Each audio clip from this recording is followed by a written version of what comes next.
Hey, I'm Jeff. This is East Texas ADV. How's everybody doing this afternoon? Hey, today's video is one I've been looking forward to getting done for quite a while, but I've been waiting on that box of parts right there. But what am I talking about getting started on? That's installing the light kit. This box opened up. We're going to do a walk around and kind of explain or go over what the Tusk kit comes with. If you haven't had a chance, hit that subscribe button. Hit that bell for future notifications. But anyways, let's go get to it. All right, here's what you're going to need. You're going to need a headlight bezel, headlight, some kind of lighting system. It has a high and a low. You have the Tusk blinkers that go on the Tusk handguards. I've already got some pretty good handguards, so I'm probably not going to use these. As like I said, I don't think I'm going to do the blinker. So you're coming on over this way. You have your mirror, you have your switch, your on-off switch that has all your components for your headlight, your turn signals, okay? Then you have your rear blinkers, okay?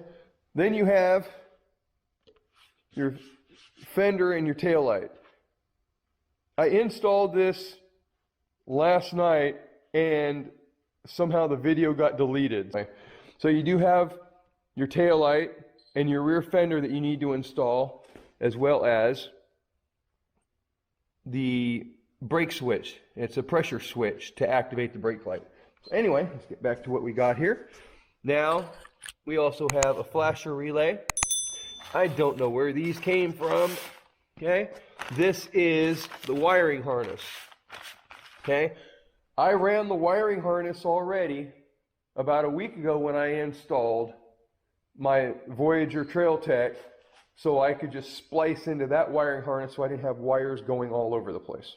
Okay, so this is the brake switch. It's already on the bike. I just dummied it up so you know there was a part there that you needed to have. This is your on-off switch. I believe that controls the wiring harness, so it turns on the headlight and everything. It supplies power to everything. And then this is your universal horn. So basically, that's it. So we're going to go ahead and we're going to show you how I did that rear fender and that brake light. Anyways, let's get to it. So getting everything lined up just perfect was part of my problem. The other part of the problem was the way the fender is contoured. You have to do quite a bit of trimming to get the aftermarket fender to sit up inside of the OEM fender. I wanted to leave the full length to protect the wires that go to the brake light and the tail light. So I didn't trim it shorter, I narrowed it down and so it would fit in the channel that I had to work with while protecting the wiring. Let's go check out what I've gotten done so far. So here's what we did so far. Drilled two holes, two very small holes here for the front part of the wiring harness that goes to the tail light, brake light. One single bolt and fastener here to hold the front of it up. And then I use these specialty fasteners. I just found them in a bolt bin that I have, just miscellaneous fasteners from various motorcycles that I've done. So it looks really clean. Getting it lined up was the hardest issue. If you look, you can tell that these are not exactly dead center. I actually drilled a second hole because it was that bad. So measure twice, drill once. So anyway, so that looks pretty good like that. Okay, coming down underneath here, Fender washers right here, that's what they call them. They're real wide and they have a smaller diameter. They're used for stuff like this. They just call them fender washers. Ran the wire through here. I'm going to tell you, ran the wire up, and this is what I was talking about. Sorry, I can't really see what I'm doing. Another fender washer. You see how small that is? Okay, moving up, that's where I zip tied the wire because I don't want it to dangle. Came through here, drilled a hole through the plastics here.